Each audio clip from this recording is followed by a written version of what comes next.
The transport shuttle cut through the atmosphere of Kepler 442 like a knife through cloth. Inside, 20 cadets from across the galaxy sat in nervous silence. They wore identical gray uniforms, but that was where the similarities ended. Some had scales, others had fur.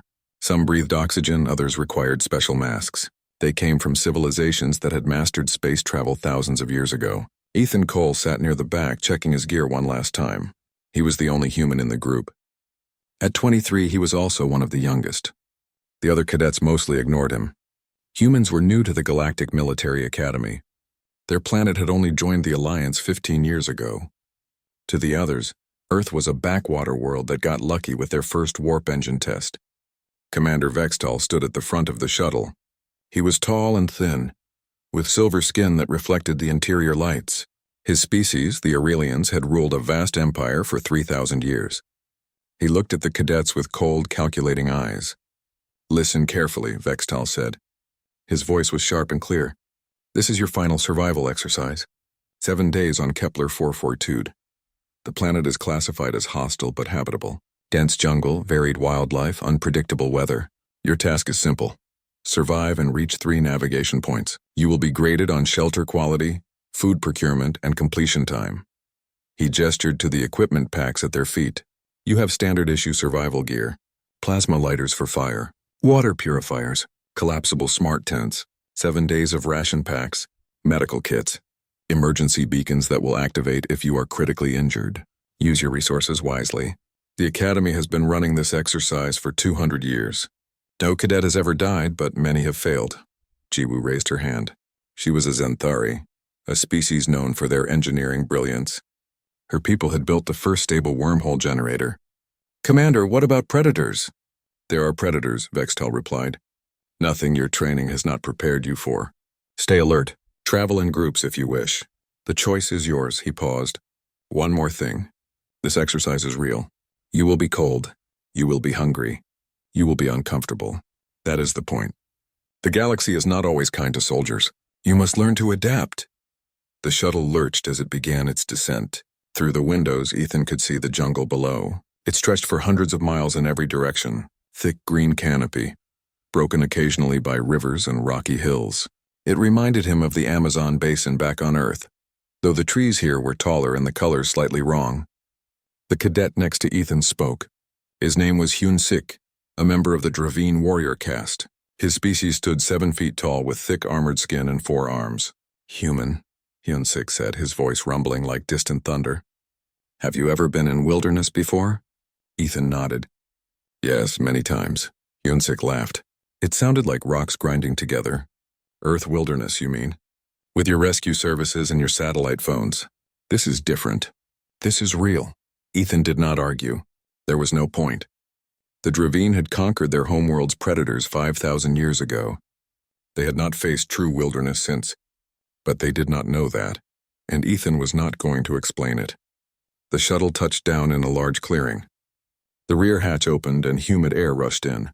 It was hot, much hotter than the climate-controlled ship. The smell hit them next. Rich earth, rotting vegetation, and something else. Something alive and wild. "Move out," Vextal ordered. "You have 1 hour before the shuttle departs. After that, you are on your own until extraction in 7 days. Good luck, cadets." They filed out into the clearing. The ground was soft beneath their boots. Strange insects buzzed in the air. The trees at the edge of the clearing were massive, their trunks wider than the shuttle. Vines hung down like curtains. Somewhere in the distance, an animal screamed. Misun, a quiet Quellan researcher, looked around nervously. Her species were scholars and scientists. They had not fought a war in 10,000 years. "It is very loud," she said softly. "It is just animals," Jiwoo said, trying to sound confident. "We have studied the planetary database. Nothing here is truly dangerous to prepared cadets." The cadets began to spread out, checking their gear and discussing strategy. Most decided to work in small groups. Hyun-sik formed a team with 3 other warrior caste aliens. Jiwoo paired with Misun and another Xanthari engineer named Taehyun. Ethan remained alone as usual. He found a spot near the edge of the clearing and opened his pack. Everything was there. Plasma lighter, small but powerful. Water purifier, no bigger than his palm. The smart tent, compressed into a disc the size of a dinner plate. Ration packs, each one containing a day's worth of nutrition in a silver pouch. Medical kit with instant heal patches and diagnostic scanners. Ethan touched each item, memorizing its location in his pack. Then he stood and looked at the jungle. The other cadets were already moving into the trees, confident and loud. They had no reason to worry. The technology they carried had never failed. Their civilizations had eliminated uncertainty from survival. 4 hours later, everything changed. The sky had been clear when they landed. Now dark clouds rolled in from the west. They moved fast, boiling and churning like angry water. The air pressure dropped. Ethan felt it in his ears and chest. "Storm coming," he called out to the others. Most of them ignored him. Then the lightning started. It was not normal lightning. The bolts were thick as tree trunks and bright purple. They struck the ground in rapid succession, each impact sending out waves of electromagnetic energy. Ethan felt his hair stand on end. His pack buzzed and clicked. "Get down!" someone shouted. The storm hit like a hammer. Lightning struck everywhere at once. The electromagnetic pulses washed over them in waves. Every piece of electronic equipment sparked and died. Plasma lighters went dark. Water purifiers made a high-pitched whine and stopped. The smart tents tried to deploy but locked in twisted, useless shapes. Even the medical scanners died, their screens going black. The storm lasted 20 minutes. When it finally passed, the cadets stood in shocked silence. Jiwoo was the first to speak. Her voice shook. "My plasma lighter is dead. It will not ignite." "Mine too," said another cadet. "The water purifier is not responding. The tent will not deploy correctly. My emergency beacon is offline." Panic spread through the group like fire. These aliens had lived their entire lives surrounded by technology that never failed. They had never known true equipment failure. Their civilizations had backup systems for the backup systems. Hyun-sik tried to assert control. Everyone calmed down. "We will contact the shuttle. They will extract us early." But the communicators were dead too. Everything was dead. Misun began to hyperventilate. "We cannot make fire. We cannot purify water. We have only 7 days of rations and the extraction is not scheduled for 7 days. What do we do?" The cadets looked at each other. These were the best and brightest from across the galaxy. They had mastered physics, engineering, combat tactics, and strategic planning, but not one of them knew how to start a fire without a lighter. Not one of them had ever built a real shelter or purified water without a machine. Ethan watched the panic spread. He looked at his own dead equipment, then at the jungle around them. The sun was already getting lower. They had maybe 3 hours of daylight left. While the others argued and panicked, Ethan quietly shouldered his pack. He had seen enough. These cadets would spend the whole night talking and worrying. They would huddle together in the dark, cold and scared, waiting for a rescue that would not come for 7 days. He had a different plan. Without a word, Ethan walked away from the group. He headed into the jungle, moving with purpose and confidence. A few cadets noticed him leaving, but they were too focused on their own fear to care. Tae-hyun, the Morphean scout, watched Ethan disappear into the trees. "Should we stop him?" he asked. "Let him go," Hyun-sik said dismissively. "Humans are weak. He will probably die alone in the jungle. We have real problems to solve." But as night fell and the temperature dropped, and as the alien cadets huddled together in the dark without fire or shelter, Ethan was already building something they would not believe. He was building survival. The darkness came fast. One moment there was twilight. The next moment the jungle was black. The alien cadets sat in a tight circle in the clearing where the shuttle had dropped them. They had no fire. They had no working lights. The only illumination came from the twin moons rising above the trees, casting everything in pale silver light. It was cold, much colder than any of them had expected. The temperature had dropped 30 degrees in less than an hour. The cadets were used to climate-controlled environments. Their ships, their stations, their cities all maintained perfect temperature. Now they shivered and pulled their thin uniforms tighter. Strange sounds filled the darkness. Howls and screams and clicking noises that seemed to come from everywhere at once. The jungle was alive with creatures they could not see. Every shadow looked like a threat. Every movement of leaves made them jump. Misun was crying quietly. She tried to hide it, but her shoulders shook. "I am so cold," she whispered. "Why is it so cold?" Jiwoo put an arm around her. The Zenthari engineer was trying to stay calm, but her hands would not stop shaking. For the 10th time, she pulled out her plasma lighter and pressed the ignition button. Nothing happened. The device was completely dead. Maybe if I open it, she muttered. Maybe I can bypass the damaged circuits. But her tools were electronic too. Everything was electronic. Her entire toolkit was useless without power. Hyun-sik stood at the edge of their circle, trying to look brave. His forearms were crossed over his chest. "We will survive the night," he announced. "In the morning, we will think clearly. We will find a solution." "What solution?" asked Tae-hyun. The Morphean scout was usually quiet, but fear made him speak. "We have no fire, no shelter, no way to purify water. We will die out here." "We will not die," Hyun-sik said, but his voice lacked confidence. "The academy would not let us die. They are monitoring us. When they see our equipment failed, they will send rescue early." But deep down he knew that was not true. The observation drones were far above in orbit. They could see heat signatures and life signs, but they could not tell the difference between cadets who were suffering and cadets who were just uncomfortable. The exercise was designed to be hard. Command would not intervene unless someone was actually dying. The night grew colder. The cadets huddled closer together, sharing body heat. Some tried to sleep, but the cold and fear kept them awake. Others talked in low voices, trying to distract themselves from their situation. "Where did the human go?" Misun asked suddenly. Several cadets looked around, as if just noticing Ethan's absence. "He left hours ago," Jiwoo said. "Just walked into the jungle alone." "Stupid," Hyun-sik muttered. "Humans are emotional and impulsive. He probably panicked." "He did not look panicked," Tae-hyun said thoughtfully. "He looked purposeful." "It does not matter," another cadet said. "He has the same dead equipment we have. He is probably even worse off alone." But 200 meters away, through the trees and over a small hill, Ethan was anything but worse off. He had found exactly what he was looking for. A spot where a rocky outcrop created a natural windbreak. A small stream ran nearby, clear and fast-moving. The ground was slightly elevated, which would keep him dry if it rained. There were plenty of trees and fallen branches for materials. Ethan worked quickly and quietly. He had done this before many times. His grandfather had taught him when he was 8 years old. Every summer they would go into the wilderness with nothing but a knife and a canteen. "Technology is wonderful," his grandfather had said, "but it can fail. Your brain and your hands never fail." First he gathered materials, long straight branches for the frame, dozens of them, all about as thick as his thumb. He tested each one, bending them slightly to make sure they were strong but flexible. He found vines hanging from trees, tough and fibrous, perfect for binding. While there was still a little light, Ethan built the frame for his shelter. He leaned several long branches against the rocky outcrop, creating a triangular shape. Then he wove smaller branches horizontally through the frame, creating a lattice. It took him about 40 minutes. Next came the insulation.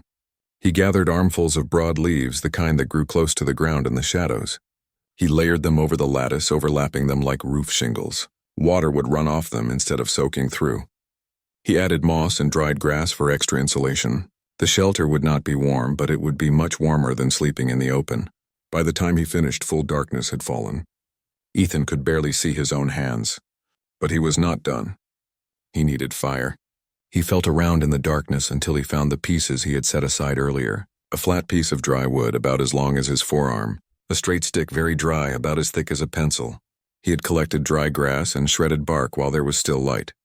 Ethan sat down and began the bow drill method.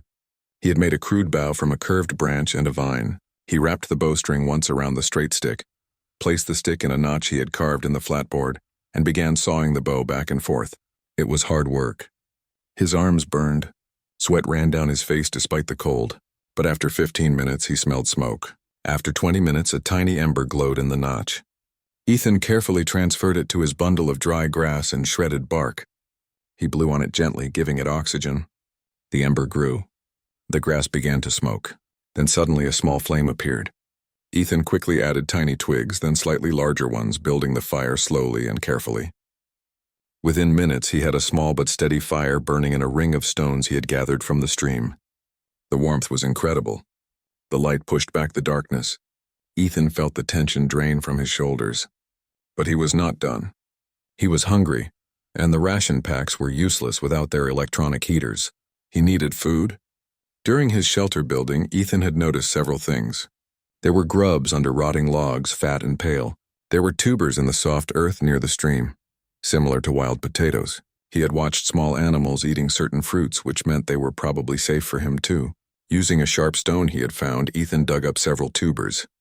He roasted them in the edge of his fire. They were tough and bitter, but edible. The grubs he skewered on green sticks and held over the flames. They sizzled and popped. When he tried one, it tasted nutty and rich. For water, Ethan used a trick his grandfather had taught him. He found a large piece of bark and carefully folded it into a container, sealing the edges with sap from a tree he had identified earlier. He filled it with water from the stream and placed it near the fire, but not in it. The water heated slowly, never getting hot enough to burn the bark, but hot enough to kill bacteria and parasites. By the time the twin moons were high in the sky, Ethan had everything he needed: a warm shelter, a fire, clean water, food in his stomach. He was not comfortable, but he was safe and secure. He allowed himself a moment to rest. He could hear the other cadets in the distance, their voices carrying through the still night air. They sounded frightened and miserable. Part of him wanted to go back to help them. But another part, the part his grandfather had trained, knew they needed to learn this lesson themselves. The galaxy had made them soft. Their technology had made them dependent. They had forgotten that survival was not about having the best tools. It was about knowing what to do when the tools failed. Ethan began working on his next project: weapons. He found a straight, thick branch and used his sharp stone to sharpen one end. He held the point in the fire, hardening the wood until it was nearly as tough as bone. A simple spear, but effective. He tested the balance, making small adjustments. It felt good in his hands. As he worked, Ethan thought about the other cadets. Tomorrow they would be even more desperate. They would be cold, hungry, and dehydrated. They would realize that rescue was not coming early. They would have to face the fact that they were truly stranded, and then they would remember him. The human who walked away. The human they had dismissed and ignored. They would come looking for him. Ethan finished his spear and leaned it against his shelter. He added more wood to his fire and crawled into his shelter. The raised platform he had built kept him off the cold ground. The layers of leaves blocked the wind. It was not a bed in the academy dormitory, but it was good enough. As he drifted off to sleep, warm and fed and safe, Ethan heard a sound in the distance. It was Misun, still crying. The sound made him sad, but it also made him determined. Tomorrow, he would teach them. Not because he wanted to show off, but because it was the right thing to do. These were his fellow cadets. They would be his fellow soldiers someday. They needed to learn, and he could teach them. But first they needed to understand just how much they did not know. They needed to see what a human could do with nothing but his hands and his brain. They needed to understand that Earth had never let humanity forget how to survive. The fire crackled. The jungle sang its night songs. And Ethan Cole, the only human in the Galactic Military Academy survival exercise, slept peacefully while his alien classmates shivered in the dark. Dawn came slowly to the jungle. The first light was gray and cold, filtering through the dense canopy in pale shafts. The alien cadets had not slept. They sat in their circle, exhausted and shivering. Their uniforms were damp with dew. Their lips were dry and cracked. Misun looked terrible. Her eyes were red from crying. Her hands shook constantly. "I need water," she whispered. "Please, someone make the purifier work." Jiwoo tried again, even though she knew it was hopeless. She pressed buttons, shook the device, even tried to pry it open with her fingers. Nothing worked. The electromagnetic storm had fried every circuit. "I cannot," she said, her voice breaking. "I am sorry. I cannot fix it." Hyunsik stood up, his forearms hanging limply at his sides. He had not slept either. All night he had tried to think of solutions, but his mind kept coming back to the same terrible truth. He had no idea how to survive without technology. None of them did. "We need to find water," he said. "The stream, the one near where we landed. We passed it on the way to the clearing. But we cannot purify it," Taehyun pointed out. "Drinking unpurified water could make us sick."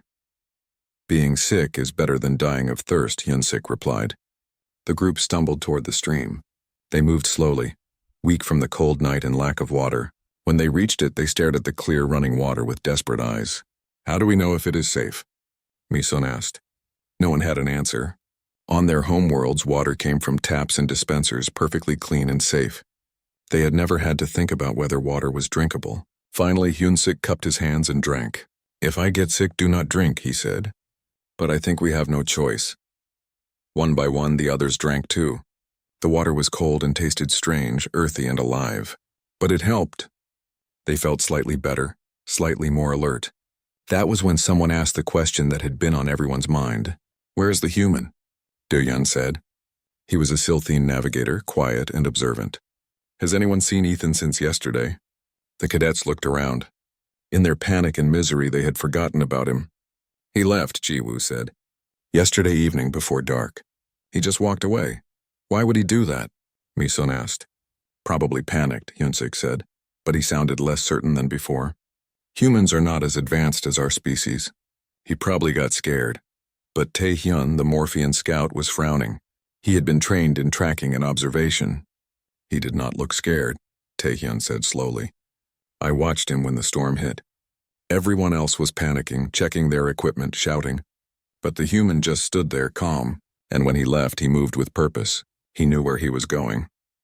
"That makes no sense," Hyunsik said. "His equipment failed just like ours. He has nothing." "Maybe we should look for him," Do-Yun suggested. "If something happened to him, we should know. We are still a team, even if the exercise went wrong." Tae-hyun nodded. "I can track him. The ground is soft. He will have left prints." The group agreed. They had nothing else to do anyway. Waiting for rescue while slowly dying of exposure seemed pointless. At least looking for Ethan gave them a purpose. Tae-hyun found Ethan's trail easily. The human had made no effort to hide his tracks. They followed the prints through the jungle, over a small hill, and toward the sound of running water. "He went to the stream," Jiwoo said. "Smart. He was looking for water." But as they got closer, they noticed something strange. Smoke. The smell of wood smoke drifting through the trees. "Do you smell that?" Mi-sun asked. They hurried forward, pushing through the undergrowth. Then they stopped, staring in complete shock. Ethan had built a camp. A real camp. There was a shelter, expertly constructed from branches and leaves angled against a rocky outcrop. It looked solid and weatherproof. A fire burned in a ring of stones, small but steady, with fish hanging on a rack above it, smoking slowly. Clay pots sat near the fire, filled with clean water. Tools were laid out on a flat rock. A knife with a bone handle, a spear with a fire-hardened point, a bow with arrows, several sharp stones. Around the perimeter of the camp, barely visible, were traps, deadfalls made from weighted branches, snares made from woven vines. It was a defensive position, carefully planned and executed. And in the middle of it all, Ethan sat cross-legged, weaving a basket from reeds. He looked up as they approached, showing no surprise. He had heard them coming from 100 meters away. "Morning," Ethan said casually. "Rough night?" 20 alien cadets stood frozen, unable to speak. Their mouths hung open. Their eyes were wide. Finally, Jiwoo found her voice. It came out small and broken. "How?" Ethan set down his basket. He looked at their shocked faces, their trembling hands, their desperate eyes. He felt a pang of sympathy. These were good people, smart people, brave people, but they had been raised in a universe that had forgotten how to struggle.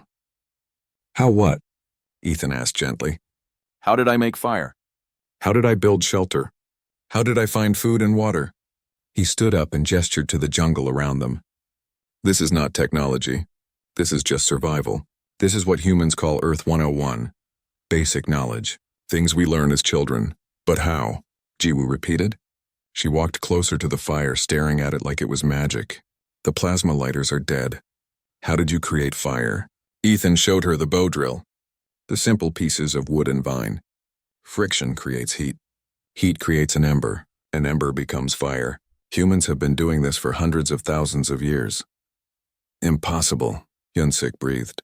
"You cannot create fire from sticks." "I just did," Ethan said. "And I can teach you how." Mi-sun moved to the clay pots of water. "This water is safe?" "I boiled it," Ethan explained. "Heat kills the bacteria and parasites. The pots I made from clay I found by the stream. Fired them in the coals overnight." "You made pottery," Do-Yun said, his voice filled with wonder. "From mud. In one night." Tae-hyun was examining the traps. "These are sophisticated," he said. "The weight distribution, the trigger mechanism. You designed these." "Humans have been trapping animals for food for a very long time," Ethan said. "These designs are thousands of years old. Maybe older." The alien cadets moved through the camp like they were in a museum. They touched things carefully, afraid to damage them. The fish smoking on the rack. The woven basket, half finished but already functional. The spear perfectly balanced. The knife sharp enough to cut through wood. I do not understand, Jiwoo said. She sat down heavily on a log Ethan had dragged into the camp as a seat. Your species has faster than light travel. You have quantum computers. You have fusion reactors. Why do you still know how to make fire from sticks? Ethan added a piece of wood to his fire. The flames grew slightly, crackling and warm. Because Earth taught us never to forget, he said.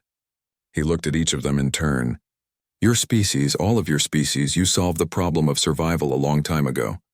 Thousands of years ago, you built cities that controlled the weather. You eliminated hunger with food synthesizers. You made your worlds into paradises where no one ever has to struggle. He paused. But Earth never let us do that. Even now, with all our technology, Earth is still dangerous. Storms knock out power grids. Earthquakes destroy cities. Ships crash on unexplored planets. Space stations lose life support. We learned that the species that forgets how to survive without tools becomes dependent on those tools, and dependence is weakness. Ethan picked up his bow. You call this primitive. I call it reliable. This bow does not need batteries. It does not need power cells. It does not break when an electromagnetic storm hits. This fire does not need a fusion reactor. These skills work on any planet, in any era, with any resources. He set the bow down. That is not primitive. That is universal. The words hung in the air. The alien cadets looked at their dead equipment, then at Ethan's camp. The contrast was stark and humbling. You are right, Mi-sun said quietly. We have become weak. Not weak, Ethan corrected her. Just unprepared. There is a difference. Hyunsik, who had been silent, finally spoke. His pride was gone, replaced by something else. Respect. Can you teach us? He asked. I know I was dismissive of you before. I was wrong. I apologize. The other cadets murmured agreement. They looked at Ethan with new eyes, not as the primitive human from the backward planet, but as someone who knew things they desperately needed to learn. Ethan considered this. He looked at their exhausted faces, their desperate hope. These were his fellow soldiers, his brothers and sisters in arms. They would fight beside him someday. They needed to be strong. I will teach you, Ethan said, but on one condition. You have to actually learn, not just benefit from my work. This is still a military exercise. Dependence will not serve you in the field. You need to know how to do this yourselves. We agree, Jiwoo said immediately. The others nodded. Good, Ethan said. He smiled for the first time since they had arrived. First lesson starts now. We are going to make fire. The first lesson did not go well. Jiwoo sat on the ground surrounded by pieces of wood and vine. Her hands were blistered. Her arms ached. Sweat ran down her face despite the cool morning air. She had been trying to create fire for 2 hours and all she had to show for it was a small pile of wood dust. I cannot do it, she said, her voice thick with frustration. The friction is not enough. The wood will not ignite. Ethan crouched beside her. Your stance is wrong, he said patiently. You are using your arms for power.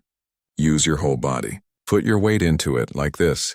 He demonstrated again the same way he had demonstrated 20 times already. The bow moved smoothly back and forth. The stick spun in its notch. Within minutes, smoke began to rise. You make it look easy, Jiwoo said bitterly. It is easy, Ethan replied, after you have done it 1,000 times. Right now, you have done it once. Your body does not know the motion yet. Keep trying. Nearby, Hyunsik was learning to set a snare trap. The big Dravine warrior fumbled with the vine, his 4 arms somehow getting in the way of each other. The loop he created was too big, then too small, then twisted in the wrong direction. This is impossible, Hyunsik growled. My hands are too large for this delicate work. Your hands are fine, Ethan said. You are just thinking too hard. Let your fingers learn. Muscle memory comes from repetition. Hyunsik tried again. The snare collapsed. He roared in frustration, a sound that echoed through the jungle and sent birds flying from the trees. Ethan did not react to the outburst. Again, he said simply. Across the camp, Mi-sun was learning about plants. Ethan had taken her into the jungle to teach her which plants were edible and which were poisonous. Now he was testing her. This one? He asked, pointing to a broad-leafed plant with purple veins. Mi-sun studied it carefully. She touched the leaf, feeling its texture.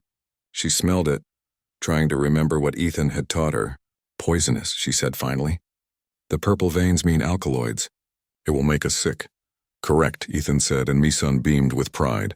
It was the first thing she had gotten right all day. And this one? Ethan pointed to another plant, this one with small white flowers. Mi-sun's confidence faded. I do not remember. Then we do not eat it, Ethan said firmly. Rule number 1, if you are not sure, do not eat it. Hunger is uncomfortable. Poison is deadly. The days began to blend together. Each morning started before dawn. Ethan would wake the cadets and they would practice their skills. Fire making until their hands bled, shelter building until their backs ached, trap setting until they could do it in their sleep. But slowly, incredibly, they began to improve. On the third day, Jiwoo created her first ember. She stared at the tiny glowing spot in disbelief, then let out a whoop of joy that made everyone in the camp come running. I did it, she shouted. I made fire. The ember died before it could become a flame, but it did not matter. She had done the impossible. And if she could do it once, she could do it again. By the fourth day, she could create fire in under 15 minutes. Hyunsik's transformation was even more striking.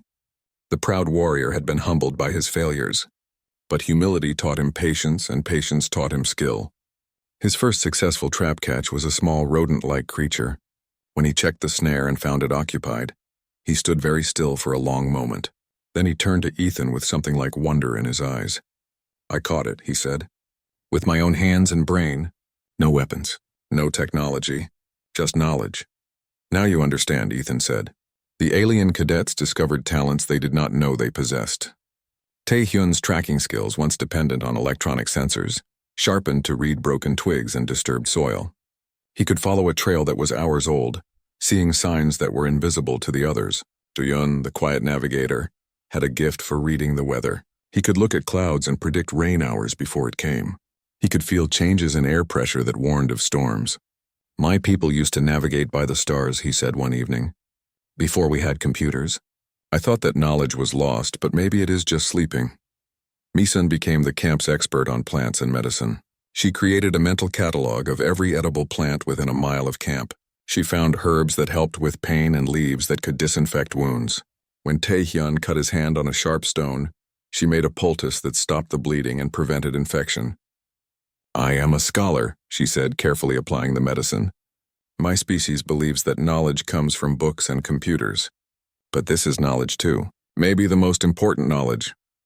Jiwoo applied her engineering mind to primitive technology. She studied Ethan's clay pots and figured out how to make them stronger by adding crushed shell to the clay. She designed an improved water filter using layers of sand, charcoal, and gravel. She even began working on a primitive kiln, using stones and clay to create a structure that could reach higher temperatures. Engineering is not about having advanced tools, she explained to the others. It is about understanding principles.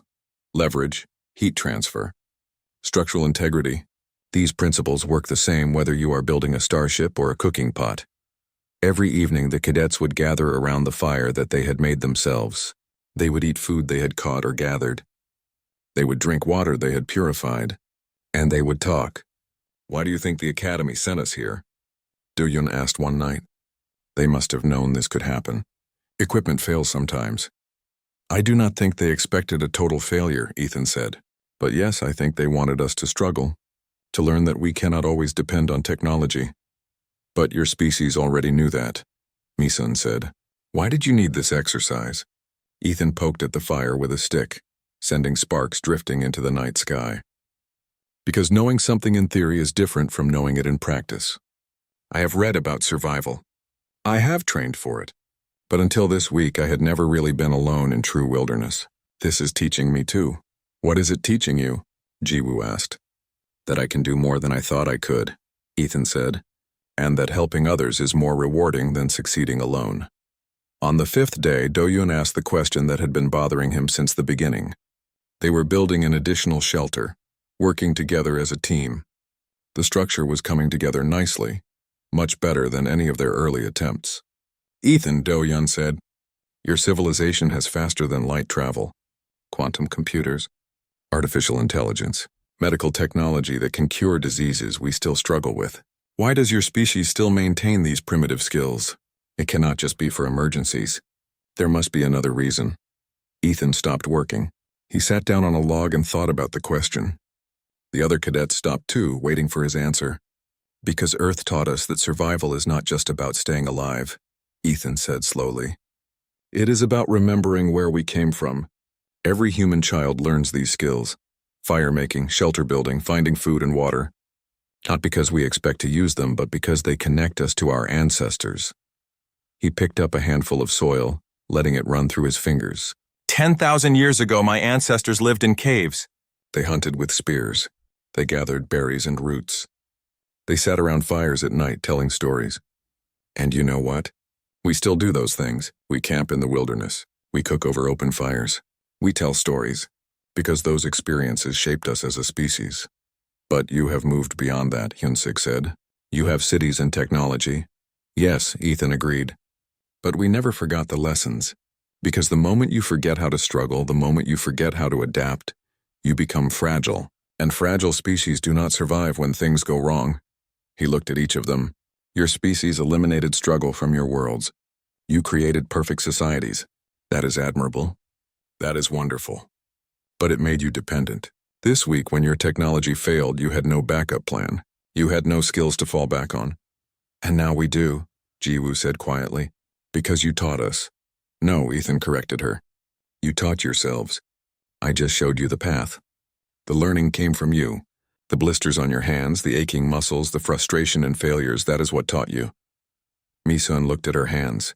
They were scarred and calloused now, so different from the soft scholar's hands she had arrived with. I will never forget this, she said. Even when we return to our ships and our cities, I will remember that I can survive with nothing but my hands and my mind. That is the lesson Earth wants you to learn, Ethan said. Not that primitive skills are better than technology, but that they are the foundation. Technology elevates us, but survival skills sustain us. On the morning of the 7th day, Ethan woke before dawn as usual. He lay in his shelter, listening to the sounds of the jungle.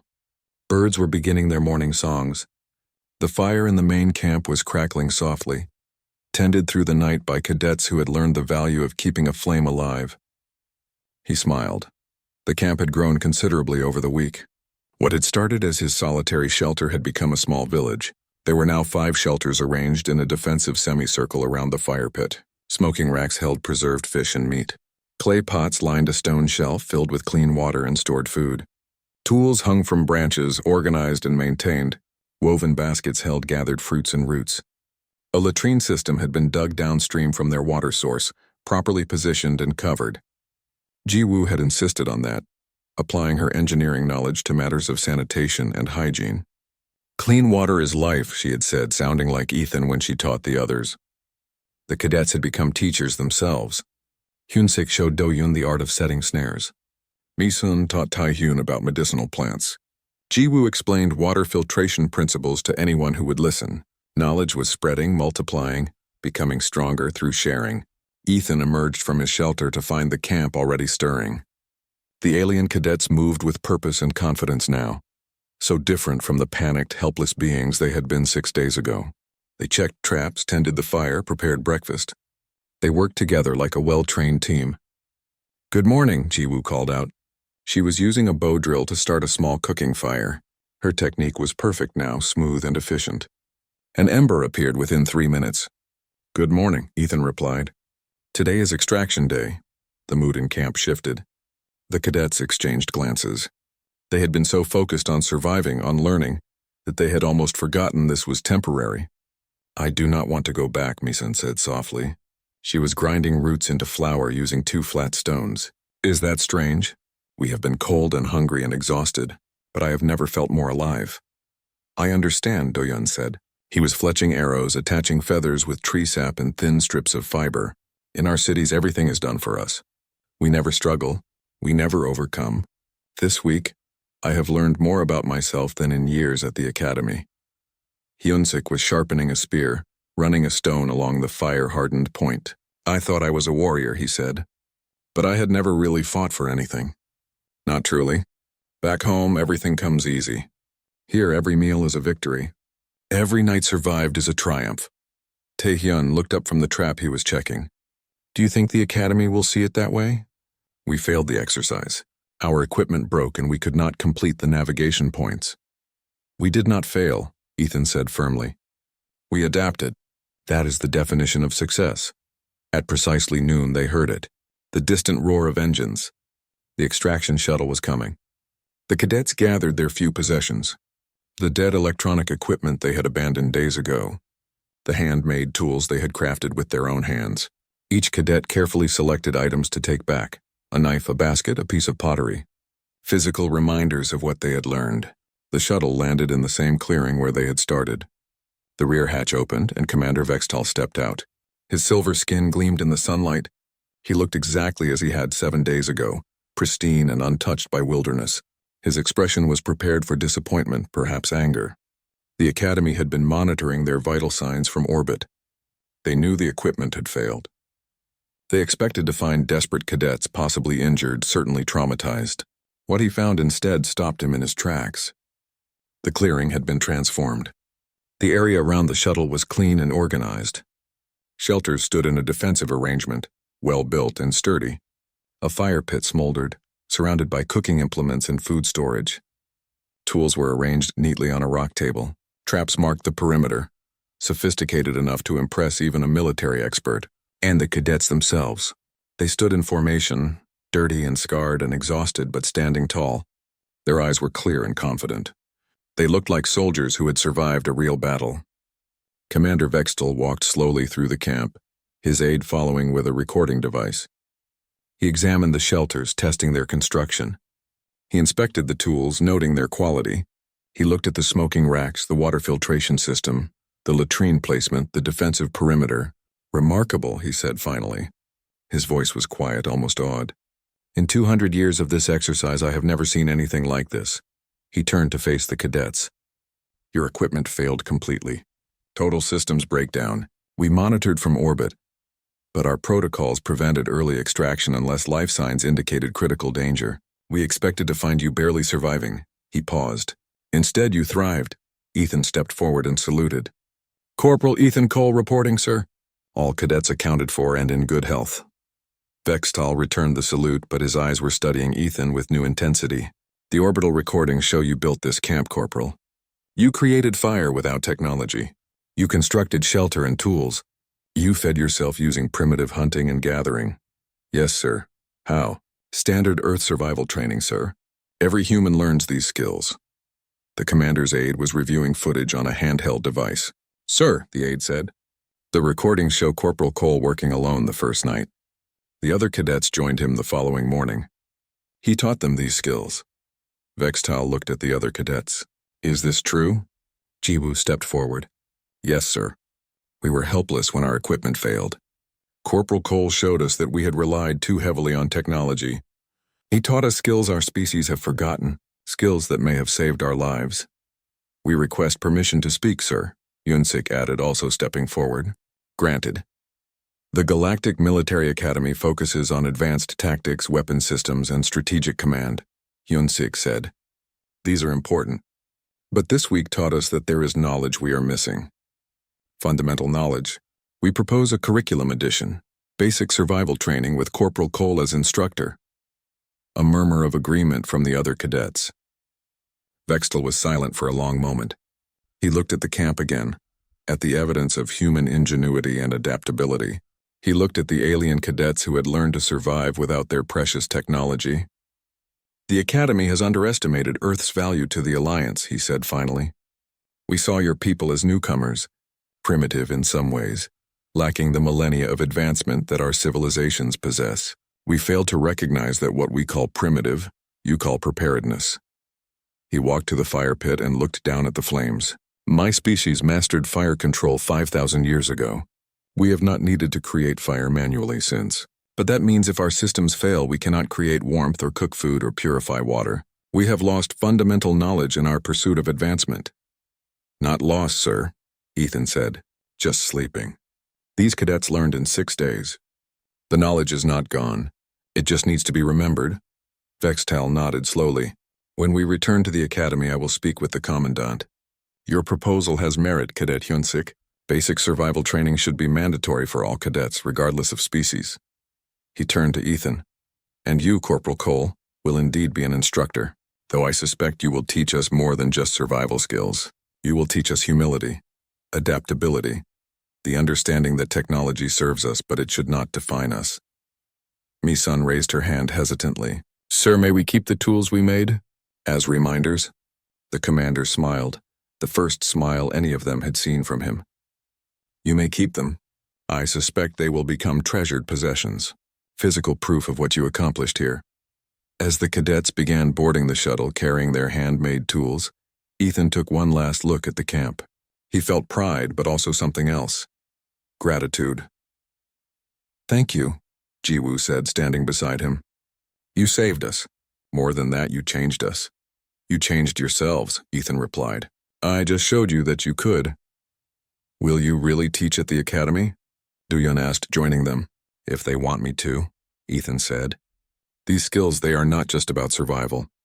They are about confidence, about knowing you can handle anything the universe throws at you. Hyunsik approached, carrying the first spear he had successfully made. I want you to know, the big warrior said. I was wrong about humans. About you. I thought your species was weak because you came from a difficult world. Now I understand that your difficult world made you strong. Adversity creates strength. And comfort creates weakness, Ethan finished. Unless you remember to challenge yourself. Unless you choose to struggle sometimes, even when you do not have to.